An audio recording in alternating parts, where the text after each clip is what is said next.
अस्सलाम वालेकुम, मेरा नाम है जासिफ हाशमी और ये है Toyota land cruiser Prado TXL 2021 model. और अगर आपके प्राडो में कंसीडर कर रहे हैं 2020-21 वाली, तो ये गाड़ी बेस्ट ऑप्शन है क्योंकि ये TXL फुली इक्विप्ड है। इसमें इतने फीचर्स हैं जिनका कि मोस्टली प्राडोज में नहीं होते। किस तरह से मैं कवर करूंगा आगे जाके, लेकिन इसकी जो मेन हाईलाइट है वो है इसकी ऑटो डिप्लॉयबल फुट स्टेप्स। फिर 21 वाली गाड़ी 20 वाली से थोड़ी सी डिफरेंट होती है, बट फिलहाल अगर बात की जाए इस गाड़ी की प्राइस की, जो कि सबसे इंपॉर्टेंट चीज़ है, तो ये गाड़ी 21 मॉडल है, 25 इंपोर्ट है, अनरजिस्टर्ड है और इसकी डिमांड 3,70,00,000 है। कंडीशन के लिहाज से ऑलमोस्ट ब्रांड न्यू है, 30,000 किलोमीटर चली हुई है। और अगर आपने इसके बारे में कोई इन्फॉर्मेशन लेनी है तो आप दिए गए नंबर पर कॉल कर सकते हैं या फिर आप साइकिल मोटरस्पोर्ट को विजिट कर सकते हैं, जो कि रावलपिंडी में DSC2 के गेट 1 के ऑपोजिट लोकेटेड है। हमारी एक और ब्रांच भी है रावलपिंडी में मरी रोड पे। Overall it's a great SUV and today I am going to review it.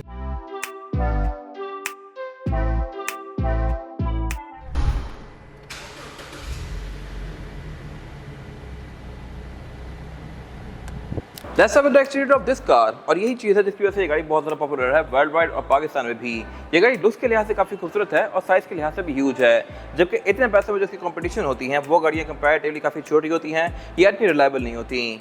ये सब मैं कवर करूँगा आगे जाके। फिलहाल अगर बात की गाड़ी की लुक्स की, तो ये फेसलिफ्ट वाला वर्जन है जो कि 2016 में ही आ गया था।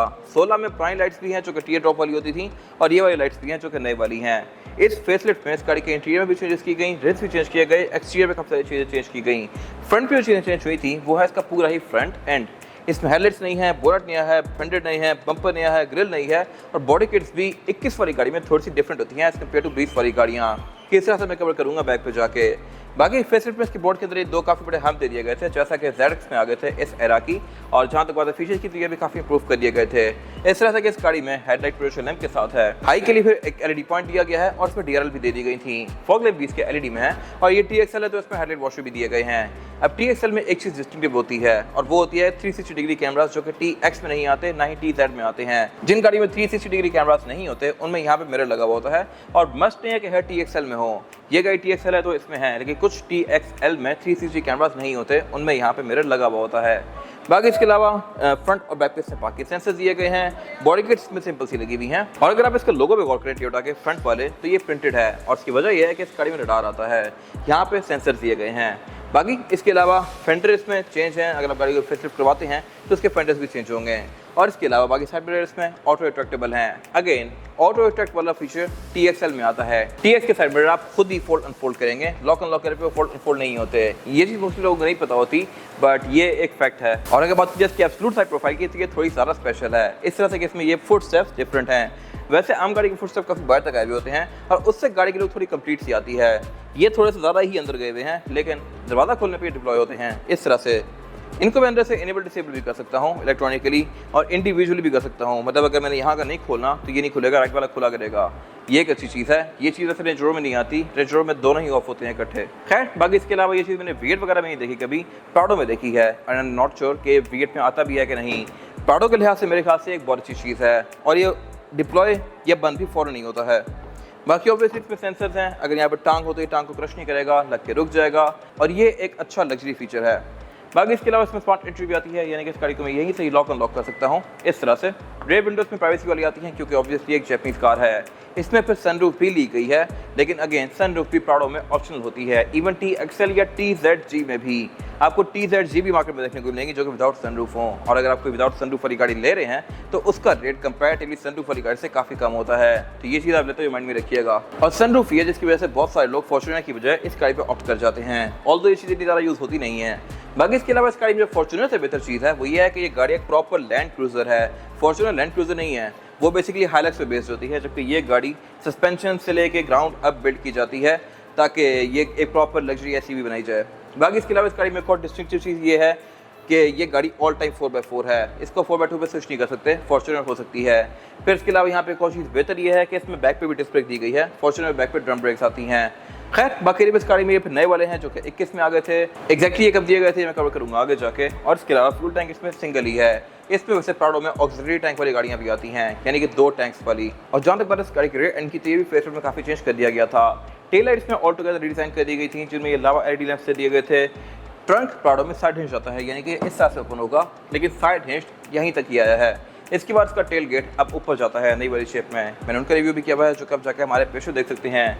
बट प्राडो में एक और चीज़ बेस्ट ये है जो V8 में भी नहीं थी ना ही फॉर्च्यूनर में है, वो ये है कि इसमें थर्ड रो सीट सिंकिंग वाली आती हैं, यानी कि फ्लोर के अंदर फोल्ड होती हैं, और ये शिफ्ट 2009 से आ रही है। 2009 से ही ऑनवर्ड इसकी सीट ऐसी कर दी गई थी, जबकि V8 की नहीं की गई थी 2021 तक, और फॉर्च्यूनर ने आज तक सीट इस तरह की नहीं की।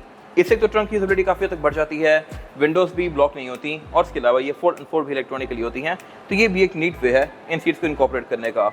इनको मैं इस तरह से इंडिविजुअली 4x4 कर सकता हूँ, तो ये एक अच्छी चीज़ है जो कि अब जाके ऐसी 300 सीरीज़ में आई है, और फॉर्च्यूनर अभी तक ये चीज़ ऑफर नहीं कर रही। फिर सिर्फ यही नहीं, बैक पे इसमें दो और अच्छी चीज़ें भी हैं। एक तो ये है कि इसकी आप रेयर विंडशील्ड को अलग से ओपन कर सकते हैं लाइक दिस, ताकि यहाँ से हवाई क्रॉसिंग अच्छी हो, और दूसरा ये कि इसमें वाइपर बैक पे आता है, लेकिन ये इनकॉर्पोरेट स्पॉइलर के अंदर किया गया है।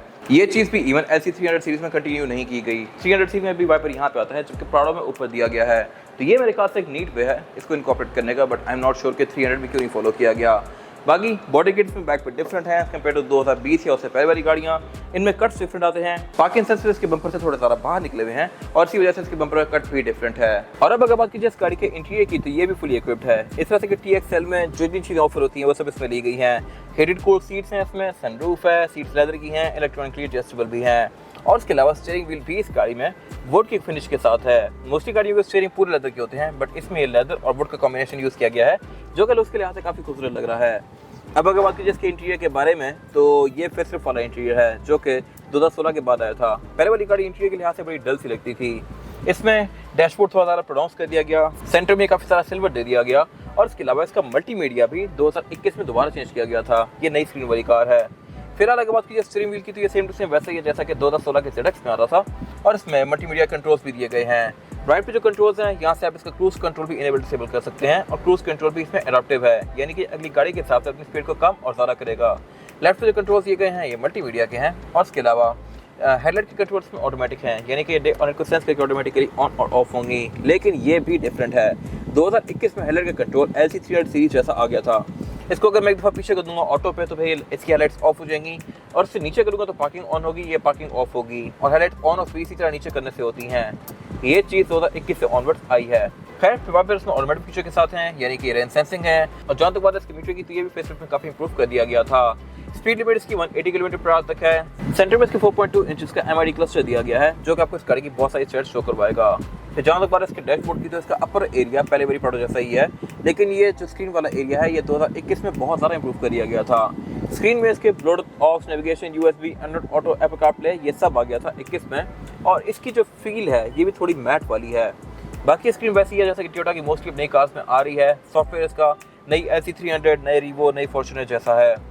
नीचे इसका क्लाइमेट कंट्रोल दिया गया है जो कि डुअल जोन है, और इससे नीचे पे इसके ये कुछ और कंपार्टमेंट दिए गए हैं जहाँ पर अपना सामान वगैरह रख सकते हैं, लेकिन ये कंपार्टमेंट बेसिकली इसके छोटे वर्जन में आता है।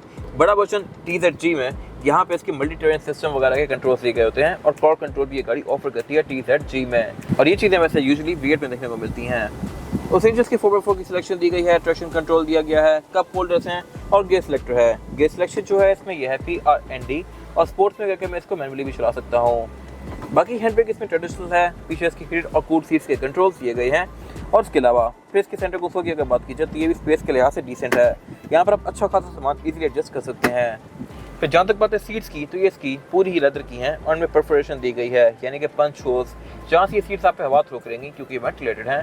और जहाँ तक बात है डोर्स की, तो इसमें भी सेम कॉम्बिनेशन कंटिन्यू किया गया है, ग्रे और बेज का। फिर यहाँ पे एम्बिएंट लाइटिंग भी दी गई है जो कि TXL तक लिमिटेड है, इससे छोटे वर्जन में ये नहीं आती, और साउंड सिस्टम भी इसमें प्रीमियम है। साइड मिरर्स के ऑटो वाले हैं, और इसके अलावा विंडोज भी इसमें चारों ही सिंगल टैप वाली हैं।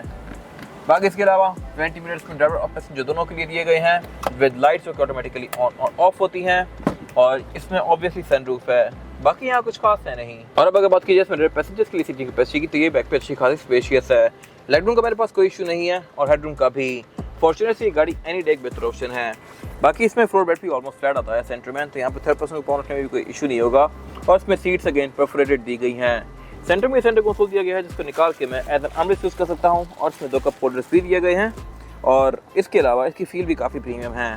फिर ये गाड़ी एयर बैग्स भी 9 ऑफर करती है, एक स्टीयरिंग व्हील में, एक डैशबोर्ड में, 4 पिलर्स में, 2 सीट्स के साइड पर फ्रंट वाली, और एक ड्राइवर के नी पर भी एयर बैग आता है, तो प्रोटेक्शन भी इसमें अच्छी खासी दी गई है, और इसके अलावा रेयर विंडोज़ की प्राइवेसी वाली हैं।